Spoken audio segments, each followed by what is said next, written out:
In the Religion with Homework, knowledge is power. Come sit with us today as we talk about the top 5 original sources that you're going to want to read when getting started in heathenry.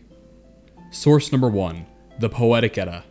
The Codex Regius, the Konungsbok, or as we refer to it today, the Poetic Edda, is the foundational book on heathenry. From the lore of creation and destruction of the world to the poems of heroes that tell us how to offer to the gods, the Codex Regius is an invaluable text that every heathen should be intimately familiar with. Written down in the 13th century, these stories have their roots long before the book itself was written, with the oldest poem, the Atlakvida, potentially dating to the 9th century CE. The information in it, however, dates all the way back to the 5th century, with Attila the Hun. It should be said, though, that some translators include more poems or less in their Poetic Eddas than just the poems found in the Codex Regius. To ensure that what you're reading is from the original work, here's a list of works that were originally included. Source number 2, the Prose Edda. The Prose Edda, written by Snorri Sturluson in the 13th century, is another foundational book on heathenry. In the Prose Edda, references to events made in the Poetic Edda are fully fleshed out and explained. While being Romanized and Christianized in certain sections, the Prose Edda is still a treasure trove of heathen knowledge due to the amount of information expanded upon within its pages.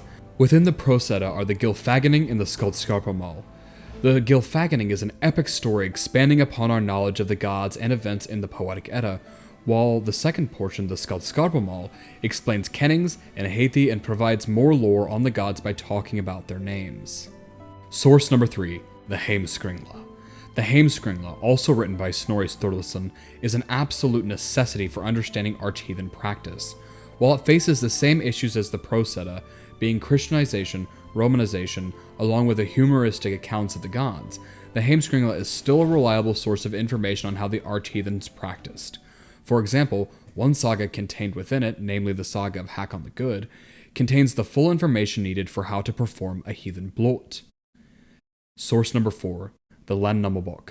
Another fantastic read for culture and reconstruction, the Landnámabók details the settling of Iceland and events that took place both around that time and afterwards, along with information on the settlers themselves. Another treasure trove for religious practices, this book contains information that will help any heathen figure out how to connect with the gods in a historical manner. Source number 5, the Sagas of Icelanders. Last but not least, we've got the Sagas of Icelanders. This compendium of family sagas boasts sagas such as the famous Egil's Saga and the renowned Saga of Eric the Red. For those looking to delve deeper and broader into religious practice, Norse magical practice, and arch-heathen Norse culture, this book is an absolute must. And there we have the top 5 best original sources for Norse heathenry, all of which are readily available to be purchased in the links below in our description. Which one of these works is your favorite, and what works would you recommend?